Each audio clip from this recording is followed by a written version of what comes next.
여기 놀라운 역설이 하나 있습니다. 서양 철학의 아버지라 불리는 소크라테스는 평생 단 한 줄의 글도 남기지 않았어요. 그런데 2500년이 지난 지금까지도 그의 목소리가 생생하게 들려온다는 사실입니다. 어떻게 이런 일이 가능할까요? 답은 바로 그의 제자들에게 있습니다.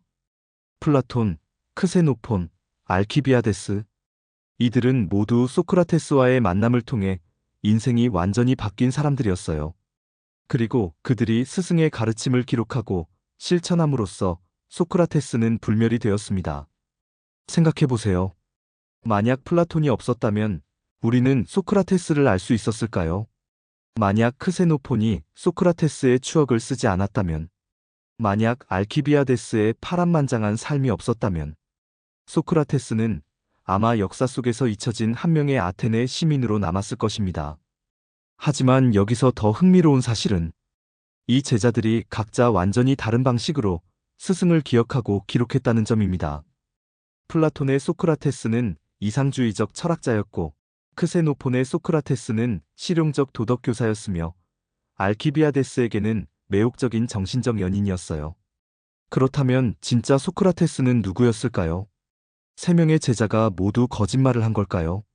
아니면 소크라테스가 각자에게 서로 다른 모습을 보여준 걸까요?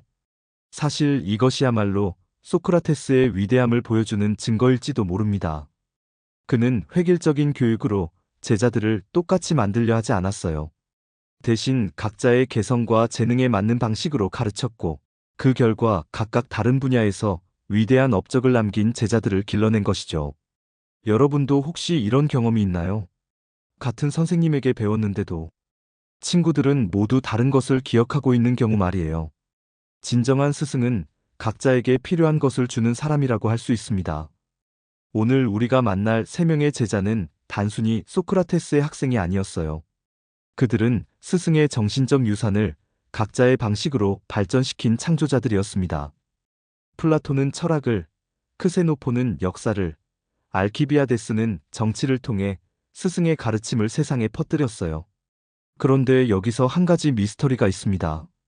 소크라테스는 분명히 같은 가르침을 전했을 텐데 왜 제자들은 그렇게 다른 길을 걸었을까요? 플라톤은 이상주의자가 되었고, 크세노폰은 현실주의자가 되었으며, 알키비아데스는 심지어 배신자가 되었어요. 이것은 교육의 근본적인 문제를 제기합니다. 스승은 제자의 성공에 대해 어디까지 책임져야 할까요? 제자가 잘못된 길을 간다면 그것은 스승의 실패일까요? 아니면 제자의 선택일까요? 소크라테스 자신도 이 문제로 고민했어요. 특히 알키비아데스가 아테네를 배신했을 때 많은 사람들이 소크라테스를 비난했거든요. 네가 그렇게 가르쳤으니까 저런 배신자가 된 것 아니냐고 말이죠. 하지만 소크라테스는 끝까지 자신의 교육 철학을 지켰어요. 나는 씨앗을 뿌릴 뿐이다. 그 씨앗이 어떤 꽃을 피울지는 토양과 기후에 달려 있다. 그의 말이었습니다. 오늘 우리가 살펴볼 이야기는 단순한 스승과 제자의 관계를 넘어서는 인간 드라마입니다. 한 명의 위대한 교사가 어떻게 완전히 다른 세 명의 인재를 길러냈는지, 그리고 그들이 각자 어떤 방식으로 스승의 유산을 이어받았는지를 보게 될 거예요. 지금부터 여러분과 함께 2400년 전 아테네로 돌아가서 역사상 가장 유명한 스승과 제자 관계들을 만나보겠습니다. 그리고 그 과정에서 진정한 교육이 무엇인지, 스승과 제자의 관계는 어떠해야 하는지에 대한 깊은 통찰을 얻게 될 것입니다. 기원전 408년경 아테네의 귀족 가문에서 태어난 20살의 청년이 있었습니다. 본명은 아리스토클레스였지만 넓은 어깨 때문에 플라톤이라는 별명으로 불렸어요. 그는 당시 아테네 최고의 교육을 받은 엘리트였습니다. 플라톤의 가문은 아테네에서도 손꼽히는 명문이었어요. 외조부는 아테네의 마지막 왕 코드로스의 후손이었고, 삼촌들은 모두 정치가였습니다. 당연히 그도 정치가가 되어 아테네를 이끌어갈 것으로 기대받았죠. 하지만 젊은 플라톤은 뭔가 공허함을 느끼고 있었습니다. 최고의 교육을 받았고 모든 것이 준비되어 있었지만 정작 삶의 의미나 진리에 대해서는 만족스러운 답을 찾을 수 없었어요. 이게 전부인가? 플라톤은 자주 이런 생각을 했습니다. 돈을 벌고 권력을 얻고 명예를 쌓는 것이 인생의 전부인가? 그러던 어느 날 플라톤은 아고라에서 특이한 장면을 목격했습니다.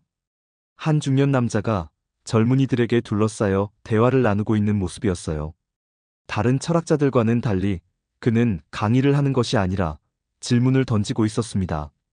정의란 무엇인가? 그 남자가 물었어요. 법을 지키는 것이죠. 한 젊은이가 답했습니다. 그럼 악한 법도 지켜야 하는가?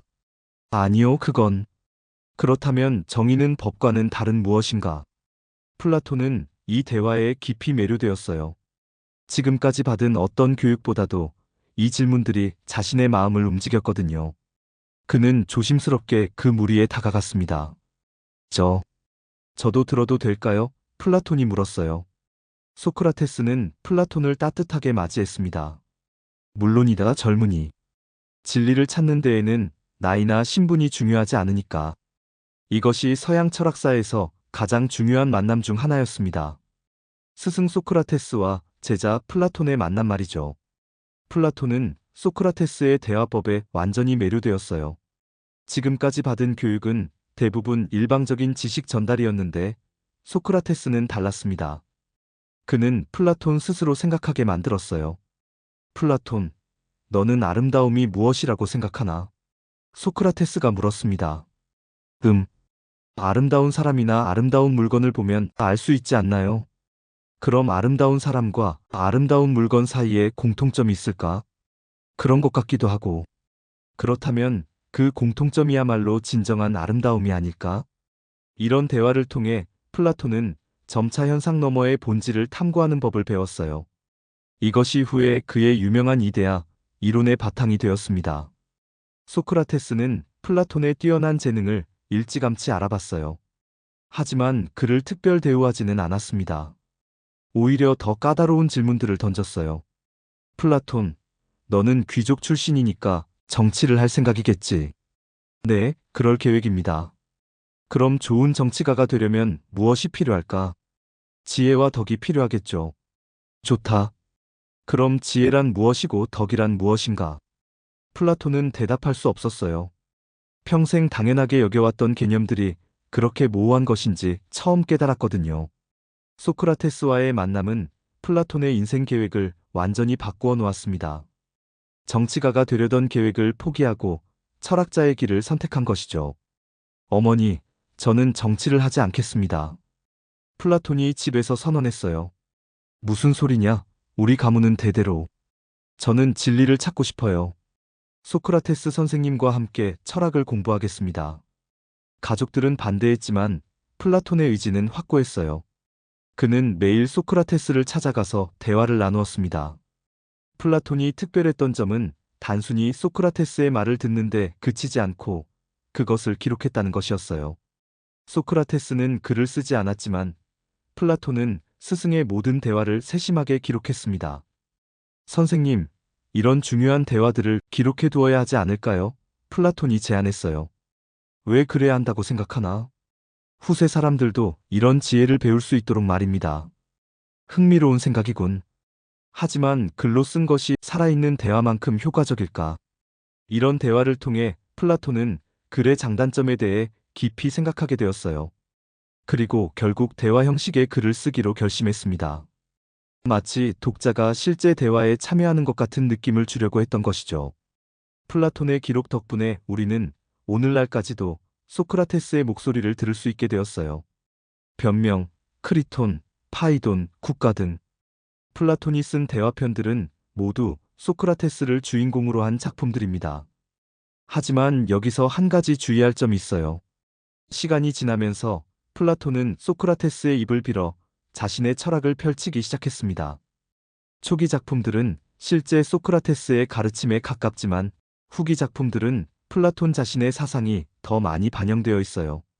소크라테스와 플라톤의 관계는 단순한 스승과 제자 관계를 넘어서는 것이었어요. 그들은 진리를 함께 탐구하는 동반자였고 서로에게서 배우는 친구였으며 철학이라는 위대한 사업을 함께 이어가는 파트너였습니다. 소크라테스의 또 다른 중요한 제자인 크세노포는 플라톤과는 전혀 다른 배경을 가진 사람이었습니다. 그는 군인 가문 출신으로 실용적이고 현실적인 성격을 가지고 있었어요. 플라톤이 이상주의적 철학자였다면 크세노폰은 현실주의적 역사가였습니다. 크세노폰이 소크라테스를 만난 것은 20살 무렵이었어요. 당시 그는 군사훈련을 받고 있었는데 우연히 소크라테스의 대화를 듣게 되었습니다. 용기란 무엇인가? 소크라테스가 젊은 군인들에게 물었어요. 적을 두려워하지 않는 것입니다. 한 군인이 자신있게 답했습니다. 그럼 미친 사람도 두려움을 모르는데 그들도 용감한 건가? 아니요, 그건. 그렇다면 진정한 용기와 무모함은 어떻게 구분할까? 크세노폰은 이 질문에 깊은 인상을 받았어요. 지금까지 용기를 단순히 두려움이 없는 상태로만 생각했는데 소크라테스의 질문을 통해 더 깊은 차원이 있다는 것을 깨달았거든요. 소크라테스와의 만남 이후 크세노폰은 정기적으로 그의 대화에 참여하기 시작했습니다. 하지만 그의 관심사는 플라톤과는 달랐어요. 플라톤이 이데아나 형이상학적 문제에 관심을 보인 반면 크세노폰은 실생활에 적용할 수 있는 지혜에 더 흥미를 느꼈습니다. 선생님, 좋은 장군이 되려면 어떻게 해야 할까요? 크세노폰이 물었어요. 좋은 장군이란 어떤 장군을 말하는가? 소크라테스가 되물었습니다. 승리하는 장군이죠. 그럼 어떤 방법으로든 이기기만 하면 좋은 장군인가? 아니요, 정당한 방법으로 이겨야죠. 그렇다면 정당함이란 무엇인가? 이런 대화를 통해 크세노폰은 군사적 덕목에 대해 깊이 생각하게 되었어요. 단순히 기술적으로 뛰어난 것을 넘어서 도덕적으로도 훌륭해야 한다는 것을 배웠습니다. 크세노폰이 소크라테스에게서 특별히 인상 깊게 받은 가르침은 자기 절제에 관한 것이었어요. 소크라테스는 욕망을 통제하고 절제하는 것이 진정한 자유라고 가르쳤습니다. 크세노폰, 너는 자유로운 사람인가? 소크라테스가 물었어요. 물론입니다. 저는 아테네 시민이니까요. 그럼 너는 네 욕망의 노예는 아닌가? 욕망의 노예요. 배가 고프면 무엇이든 먹어야 하고, 졸리면 자야 하고, 화가 나면 참지 못한다면 그것이 진정한 자유일까? 이런 가르침은 군인인 크세노폰에게 특별한 의미로 다가왔어요. 전쟁터에서는 자기 절제가 생사를 가르는 문제였거든요. 크세노폰은 소크라테스의 일상생활에도 깊은 관심을 보였어요. 그는 스승이 어떻게 먹고, 자고, 운동하고, 사람들과 교류하는지를 세심하게 관찰했습니다. 선생님은 정말 특별하십니다.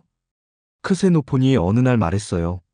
아무리 추워도 같은 옷을 입고, 아무리 배가 고파도 과식하지 않으시죠. 특별할 것 없다. 소크라테스가 웃으며 답했어요. 나는 단지 필요한 것과 원하는 것을 구분할 뿐이야. 이런 소크라테스의 생활 철학은 크세노폰에게 큰 영향을 미쳤어요. 후에 그가 페르시아 원정에 참가했을 때 이런 절제력이 큰 도움이 되었습니다. 크세노폰은 또한 소크라테스의 교육 방법에 대해서도 관심을 보였어요. 소크라테스가 어떻게 각기 다른 제자들을 각자의 특성에 맞게 가르치는지를 주의 깊게 관찰했습니다. 선생님은 어떻게 각 사람에게 딱 맞는 질문을 던지실 수 있나요? 크세노폰이 궁금해했어요. 사람을 먼저 알아야 한다. 소크라테스가 설명했어요.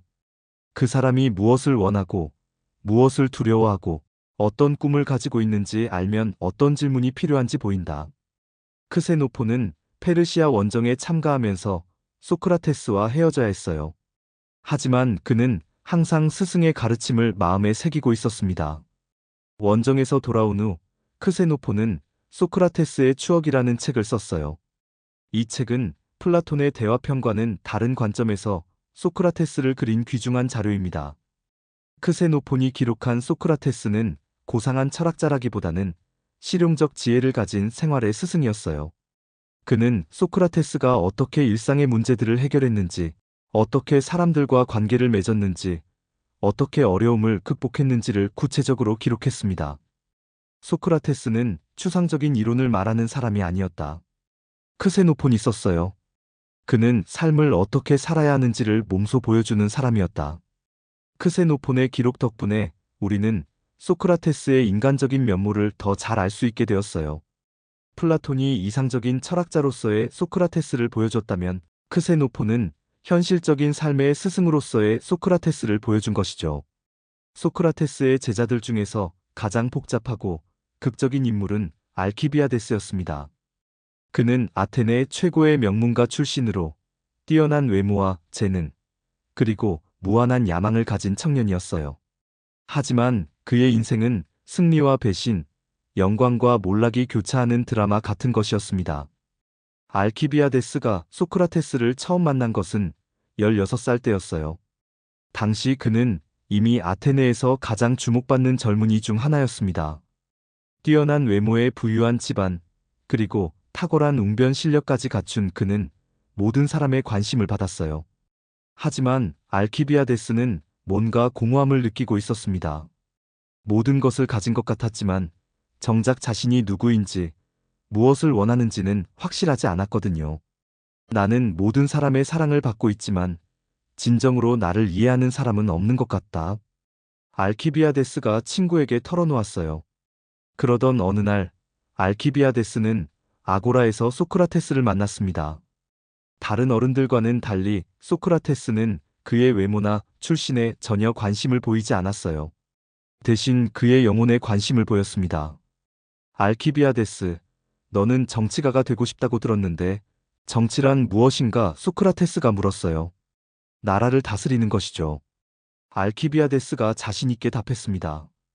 그럼 자기 자신도 다스릴 수 있나? 물론입니다. 정말? 그럼 화가 날 때 참을 수 있고 욕망이 생길 때 절제할 수 있나?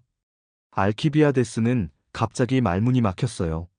자신이 얼마나 감정에 휘둘리는지 잘 알고 있었거든요. 이 만남 이후 알키비아데스는 소크라테스에게 깊이 매료되었어요. 지금까지 만난 어떤 사람보다도 소크라테스가 자신을 정확히 꿰뚫어 보는 것 같았거든요. 소크라테스만이 진정으로 나를 안다. 알키비아데스가 말했어요. 다른 사람들은 내 겉모습만 보지만 그는 내 영혼을 본다. 알키비아데스와 소크라테스의 관계는 독특했어요. 다른 제자들과 달리 알키비아데스는 소크라테스에 대해 강한 감정적 애착을 보였습니다.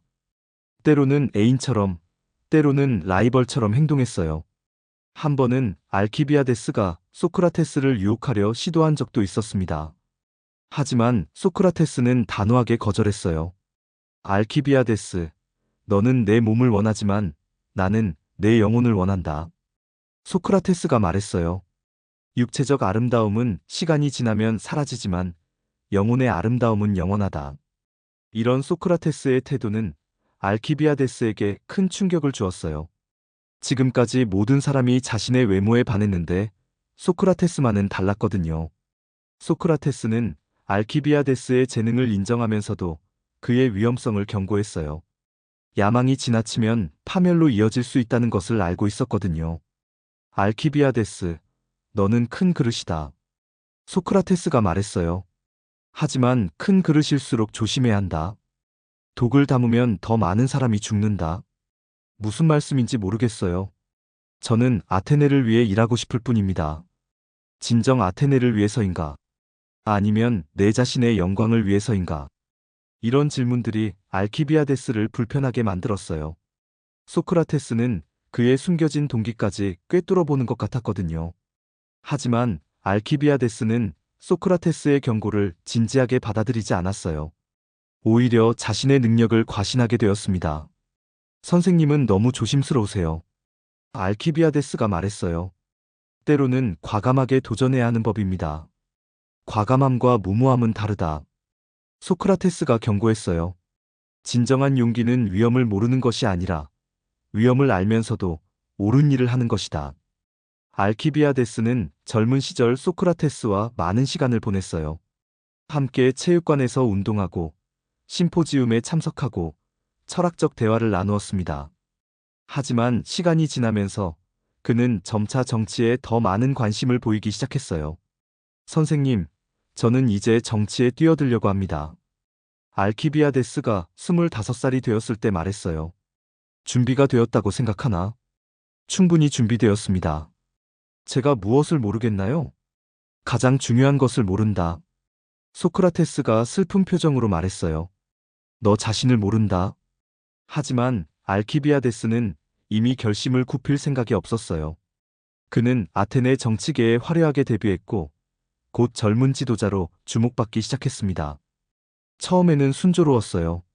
알키비아데스는 뛰어난 웅변술과 카리스마로 시민들을 사로잡았습니다. 하지만 성공이 계속되자 그는 점점 오만해졌어요. 시칠리아 원정을 주장한 것도 그였습니다. 아테네의 국력을 시험하는 위험한 모험이었지만 알키비아데스는 자신의 능력을 과신했어요. 선생님, 저는 아테네를 지중해의 패자로 만들겠습니다. 그가 소크라테스에게 자랑했어요. 알키비아데스, 조심해라. 소크라테스가 경고했어요. 교만은 파멸의 전조다. 하지만 알키비아데스는 듣지 않았어요. 그리고 결국 그의 인생은 비극적으로 변했습니다.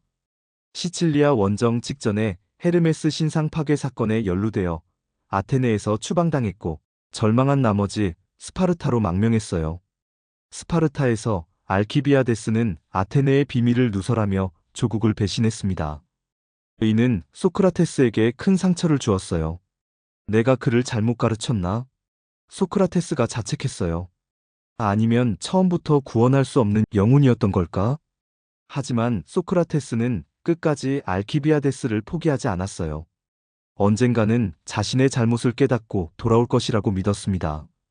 실제로 알키비아데스는 후에 아테네로 돌아와서 용서를 구했어요. 하지만 그때는 이미 너무 늦었습니다. 시민들의 신뢰를 완전히 잃은 그는 다시 추방당했고 결국 페르시아에서 암살당했어요. 알키비아데스의 비극적 결말은 많은 사람들로 하여금 소크라테스의 교육을 의심하게 만들었어요. 네가 그렇게 가르쳤으니까 배신자가 된 것 아니냐는 비난을 받았습니다. 하지만 소크라테스는 자신의 교육 방식을 바꾸지 않았어요. 나는 씨앗을 뿌릴 뿐이다. 그 씨앗이 어떻게 자랄지는 토양에 달려있다. 알키비아데스의 이야기는 교육의 한계를 보여주는 사례입니다. 아무리 좋은 스승이라도 제자의 선택을 완전히 통제할 수는 없어요. 결국 각자가 자신의 길을 선택해야 하는 것이죠. 소크라테스 주변에는 플라톤, 크세노폰, 알키비아데스 외에도 많은 제자들이 있었습니다. 각자 서로 다른 배경과 성격을 가진 그들은 소크라테스의 가르침을 각기 다른 방식으로 받아들이고 실천했어요. 아리스토데모스는 소크라테스의 가장 충실한 추종자 중 하나였습니다. 상인의 아들로 태어난 그는 부유하지도 않고 뛰어난 재능이 있지도 않았지만 스승에 대한 사랑만큼은 누구보다 깊었어요. 선생님, 저는 똑똑하지도 않고 재능도 없어요. 제가 철학을 할 수 있을까요? 아리스토데모스가 걱정스럽게 물었습니다. 아리스토데모스야, 철학에는 특별한 재능이 필요하지 않다. 소크라테스가 격려했어요. 진실을 사랑하는 마음만 있으면 된다. 아리스토데모스는 이 말에 큰 위안을 받았어요. 그는 소크라테스를 그림자처럼 따라다니며 모든 대화를 들었습니다. 비록 적극적으로 참여하지는 못했지만 성실하게 배우려는 자세만큼은 누구에게도 뒤지지 않았어요. 안티스테네스는 또 다른 성격의 제자였습니다. 그는 날카로운 비판 정신을 가진 사람으로 소크라테스의 가르침 중에서도 특히 금욕주의적 측면에 관심을 보였어요. 선생님, 인간은 얼마나 적게 소유해야 행복할까요? 안티스테네스가 물었습니다. 좋은 질문이다. 소크라테스가 미소 지었어요. 필요한 것과 원하는 것을 구분할 수 있다면 아주 적게 소유해도 행복할 수 있다. 안티스테네스는 이 가르침을 극단적으로 실천했어요. 거의 모든 재산을 포기하고 최소한의 것만으로 살았습니다. 후에 그는 키니코스 학파의 창시자가 되었어요. 에우클레이데스는 논리에 관심이 많은 제자였습니다. 그는 소크라테스의 대화법에서 논리적 구조를 분석하려고 노력했어요. 선생님의 질문에는 특별한 패턴이 있는 것 같습니다. 에우클레이데스가 관찰했어요. 항상 상대방의 전제를 검토하시죠. 예리한 관찰이군. 소크라테스가 칭찬했어요. 잘못된 전제에서는 올바른 결론이 나올 수 없으니까. 에우클레이데스는 후에 메가라 학파를 세워 논리학을 발전시켰습니다. 파이도는 특별한 배경을 가진 제자였어요.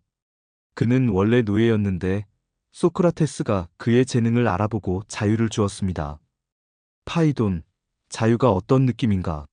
소크라테스가 물었어요. 몸의 자유를 얻었지만 진정한 자유는 마음에 있다는 것을 깨달았습니다.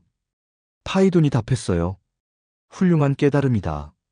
많은 자유민들도 모르는 진리를 너는 안다. 파이돈은 후에 앨리스에서 철학학교를 세웠고 플라톤은 그의 이름을 딴 대화편 파이돈을 썼어요. 크리톤은 소크라테스의 가장 오래된 친구 중 하나였습니다. 그는 철학보다는 실생활에서 스승의 지혜를 적용하려고 노력했어요. 소크라테스, 철학이 일상생활에 어떤 도움이 되는가 크리톤이 물었습니다. 철학은 삶의 기술이다. 소크라테스가 답했어요. 어떻게 살아야 하는지를 가르쳐주는 실용적 지혜다. 크리톤은 이 가르침을 받아들여 정직하고 성실한 삶을 살았어요. 비록 위대한 철학자가 되지는 못했지만 훌륭한 시민이 되었습니다. 이렇게 다양한 제자들이 각자의 방식으로 소크라테스의 가르침을 받아들였어요.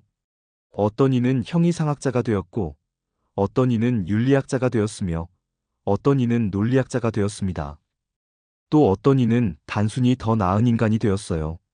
스승은 하나이지만 제자들은 각기 다르다. 이것이 소크라테스의 교육이 보여준 놀라운 성과였습니다.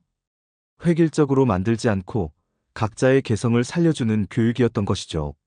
하지만 모든 제자들에게는 공통점이 있었어요. 바로 비판적 사고 능력과 자기 성찰의 자세였습니다.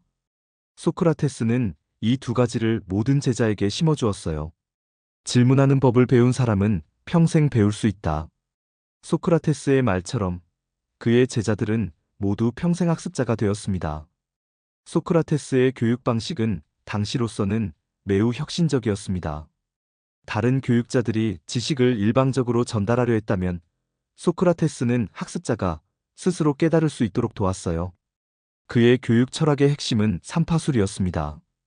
어머니가 삼파였던 영향도 있었지만 더 근본적으로는 인간의 학습 과정에 대한 그의 독특한 이해에서 나온 것이었어요. 진리는 외부에서 주입되는 것이 아니라 내부에서 발견되는 것이다. 이것이 소크라테스의 기본 신념이었습니다. 실제로 그의 수업을 참관해보면 놀라운 광경을 볼 수 있었어요. 소크라테스는 거의 설명을 하지 않았습니다. 대신 끊임없이 질문을 던졌어요. 어느 날 기하학을 모르는 노예 소년과의 대화가 있었습니다.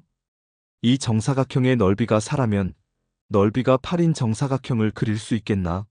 소크라테스가 물었어요. 한 변을 2배로 하면 되겠죠. 소년이 답했습니다. 해보자. 소크라테스가 모래 위에 그림을 그렸어요. 이렇게 하면 넓이가 얼마나 되지? 16이네요. 이상하다. 그럼 어떻게 해야 할까? 이런 식으로 대화를 계속하자 소년은 스스로 대각선의 개념을 발견했어요. 소크라테스는 단 한 번도 답을 직접 가르쳐 주지 않았지만 소년은 기하학의 중요한 원리를 스스로 깨달았습니다. 보라. 소크라테스가 주변 사람들에게 말했어요. 이 소년은 기하학을 배운 적이 없다. 하지만 올바른 질문을 통해 스스로 답을 찾아냈다. 이것이 바로 진정한 배움이다. 소크라테스의 교육에는 몇 가지 중요한 특징이 있었어요. 첫째, 개별화 교육이었습니다. 그는 각 제자의 성격과 능력, 관심사를 파악하고 그에 맞는 질문을 던졌어요. 플라톤에게는 이데아에 대한 질문을, 크세노폰에게는 실용적 덕목에 대한 질문을, 알키비아데스에게는 자기 절제에 대한 질문을 던진 것이죠. 둘째, 대화식 교육이었습니다. 일방적인 강의가 아니라 쌍방향 소통을 통해 함께 진리를 탐구했어요. 제자들도 언제든지 스승에게 질문할 수 있었고, 심지어 반박할 수도 있었습니다. 셋째, 체험적 교육이었습니다. 추상적인 개념만 다루는 것이 아니라 일상생활의 구체적인 예시를 통해 설명했어요. 정의에 대해 이야기할 때도 실제 법정 사례를 들었고, 용기에 대해 말할 때도 전쟁터의 경험을 활용했습니다. 넷째, 지속적 교육이었습니다. 한 번의 수업으로 끝나는 것이 아니라 평생에 걸쳐 계속되는 과정이었어요. 제자들은 소크라테스와 함께 생활하면서 끊임없이 배웠습니다. 다섯째, 전인 교육이었습니다. 지적인 면만이 아니라 도덕적, 감정적, 신체적 측면까지 모두 고려했어요. 소크라테스는 제자들과 함께 운동도 하고 술도 마시고 축제에도 참여했습니다. 하지만 소크라테스의 교육에서 가장 중요한 것은 사랑이었어요. 그는 진정으로 제자들을 사랑했고 그들의 성장을 위해 헌신했습니다. 교육은 사랑이다. 소크라테스가 자주 말했어요. 사랑 없는 교육은 정보 전달에 불과하다. 실제로 그는 제자들을 자신의 친구이자 동료로 대했어요. 나이나 지위의 차이를 두지 않고 평등하게 관계를 맺었습니다. 선생님과 학생의 관계가 아니라 함께 배우는 동료의 관계다. 이것이 소크라테스가 추구한 이상적인 교육 관계였어요. 소크라테스는 또한 실패를 두려워하지 않는 교육을 했습니다. 제자들이 틀린 답을 해도 비난하지 않고 오히려 그것을 새로운 배움의 기회로 활용했어요. 실패는 성공의 어머니다. 그가 제자들에게 자주 해준 말이었어요. 틀려도 괜찮다. 중요한 것은 틀렸다는 것을 깨닫는 것이다. 이런 소크라테스의 교육 방식은 현대 교육학에서도 여전히 유효한 모델로 인정받고 있어요. 구성주의 교육, 문제중심 학습, 협력, 학습 등 많은 현대적 교육 방법들이 소크라테스의 삼파술에서 영감을 받았습니다. 소크라테스의 제자들은 각자의 방식으로 스승의 가르침을 세상에 전파했습니다. 그들이 없었다면 소크라테스의 철학은 그 시대에 사라져버렸을 것이에요. 플라톤은 아카데미아라는 학교를 세워 체계적인 철학 교육을 시작했습니다. 소크라테스가 거리에서 했던 대화를 제도화한 것이죠. 스승님의 가르침을 더 많은 사람에게 전하고 싶습니다. 플라톤이 말했어요. 하지만 어떻게 해야 할까요? 네가 생각하는 최선의 방법을 찾아보아라. 소크라테스가 격려했어요. 중요한 것은 형식이 아니라 정신이다. 플라톤의 아카데미아는 서양 최초의 대학이 되었어요. 여기서 수학, 천문학, 철학 등을 가르쳤고 아리스토텔레스 같은 위대한 철학자들을 배출했습니다. 크세노포는 그를 통해 소크라테스의 가르침을 전했어요. 소크라테스의 추억, 소크라테스의 변명, 경제론 등을 써서 스승의 실용적 지혜를 기록했습니다. 사람들이 소크라테스를 오해하고 있습니다. 크세노폰이 걱정했어요. 그분을 위험한 사상가로 보는 사람들이 많아요. 그럼 진실을 알리는 것이 내 역할이다. 소크라테스가 말했어요. 후세 사람들이 올바르게 판단할 수 있도록 사실을 기록해 두어라. 크세노폰의 기록 덕분에 우리는 소크라테스의 인간적인 면모를 더 잘 알 수 있게 되었어요.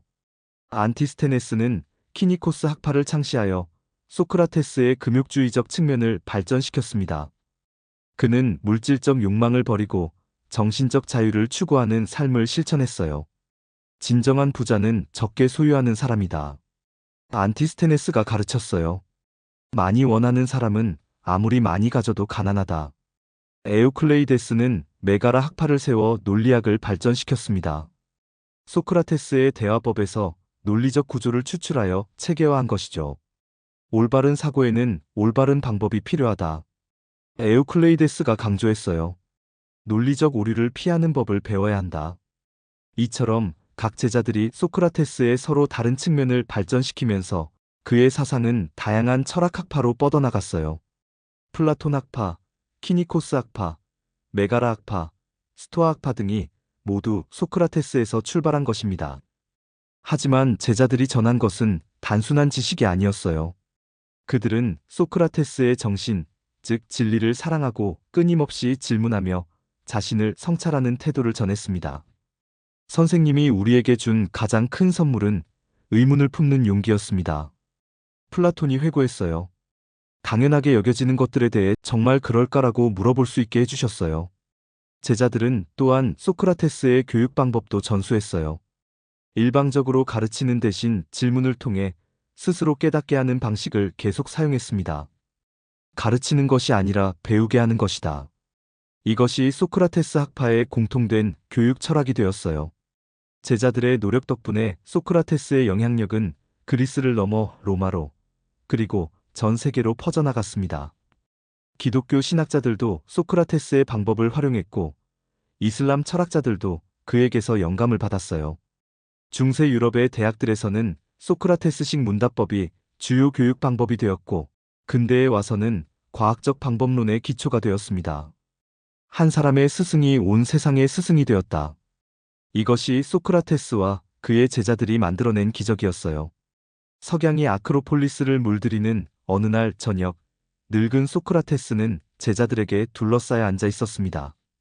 그의 머리는 하얗게 센 지 오래였고 얼굴에는 주름이 깊게 패여 있었지만 눈만은 여전히 젊은이처럼 반짝이고 있었어요. 선생님이 돌아가시면 누가 우리를 가르쳐 줄까요? 젊은 제자 하나가 걱정스럽게 물었습니다. 소크라테스는 부드럽게 미소 지었어요. 나는 너희들을 가르친 적이 없다.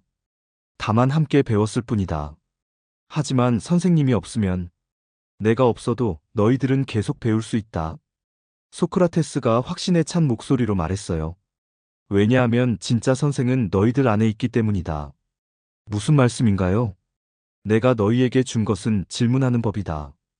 그리고 그 질문은 이제 너희들의 것이 되었다. 나는 글을 남기지 않았다. 그러나 너희들이 나의 목소리가 되었다. 이 말에 제자들은 깊이 감동했어요. 소크라테스는 자신이 죽어도 그의 정신은 제자들을 통해 영원히 살아갈 것이라는 확신을 가지고 있었습니다. 실제로 소크라테스의 예언은 적중했어요. 그가 독배를 마시고 세상을 떠난 후 제자들은 각자의 방식으로 스승의 유산을 이어갔습니다. 플라톤은 30여 편의 대화편을 써서 소크라테스의 음성을 2500년 후까지 전해주었어요.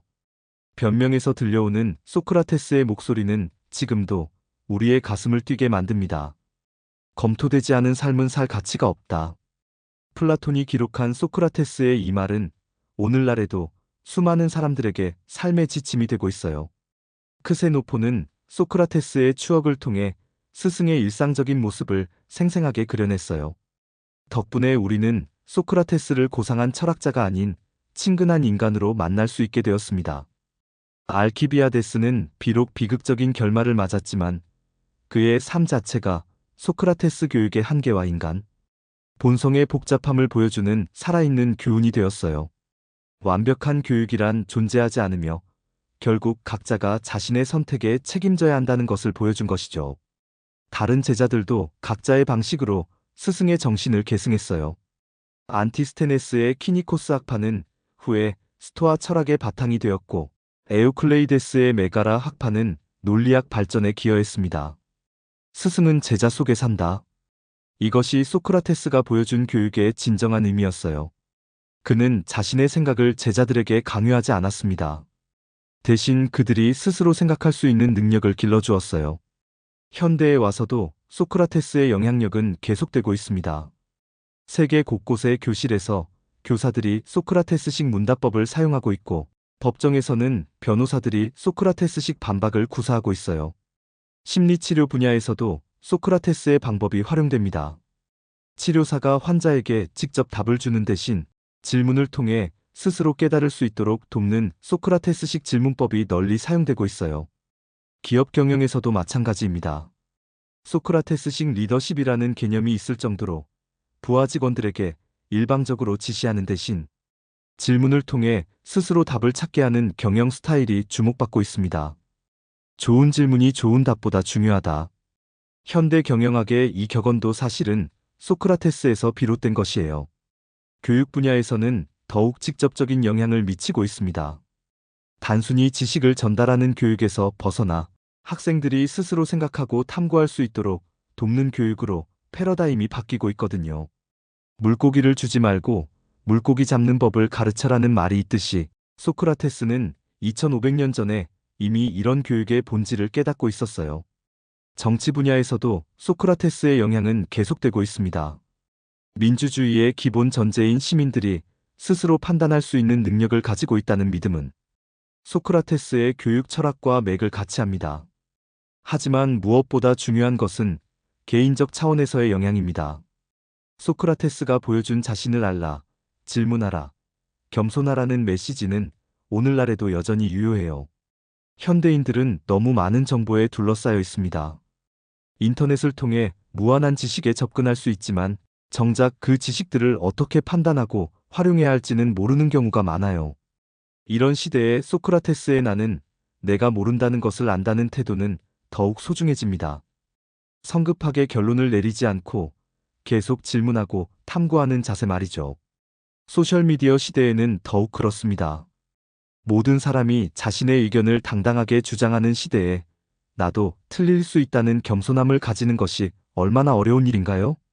하지만 바로 그런 겸손함이야말로 진정한 소통과 이해의 시작이에요. 인공지능 시대에도 소크라테스의 가르침은 여전히 의미가 있습니다. 기계는 정보를 처리하고 계산하는 데는 뛰어나지만 의문을 품고 질문하고 성찰하는 능력은 여전히 인간만의 영역이거든요.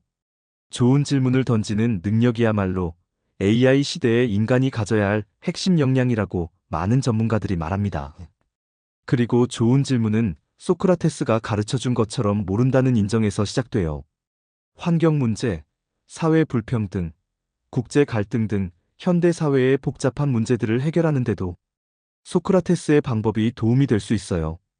서로 다른 입장의 사람들이 대립하고 갈등하는 대신 함께 질문하고 탐구한다면 더 나은 해결책을 찾을 수 있을 거예요.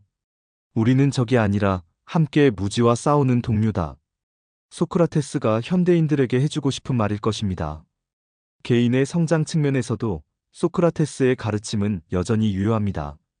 너 자신을 알라는 메시지는 자기계발서의 단골 주제가 되었고, 질문하는 힘은 창의성과 혁신의 원동력으로 인정받고 있어요. 하지만 가장 중요한 것은 소크라테스가 보여준 삶의 자세입니다. 진리를 사랑하고 겸손함을 잃지 않으며 끝까지 배우려는 의지를 갖는 것. 이런 자세야말로 그가 제자들에게 남긴 가장 소중한 유산이에요. 나는 글을 남기지 않았다. 그러나 제자들이 나의 목소리가 되었다. 소크라테스의 이 예언은 완전히 실현되었습니다. 그의 정신은 플라톤을 통해 철학으로, 크세노폰을 통해 역사로, 그리고 수많은 제자들을 통해 인간의 지혜로 전해져 내려왔습니다. 한 명의 스승이 각기 다른 개성을 가진 제자들을 길러내며 보여준 교육의 진정한 모습은 오늘날에도 여전히 우리에게 큰 가르침을 줍니다. 획일화된 교육이 아니라 개별화된 성장, 일방적 지식 전달이 아니라 쌍방향 탐구, 완성된 답이 아니라 끝없는 질문을 통해 진정한 배움이 이루어진다는 것을 보여주었죠.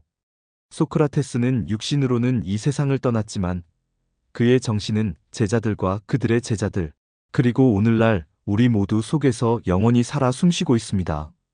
질문하는 모든 이가 소크라테스의 제자가 되는 것입니다. 오늘의 철학 이야기가 좋으셨다면 구독과 좋아요 부탁드립니다. 다음 시간에도 깊은 사색으로 찾아뵙겠습니다. 감사합니다.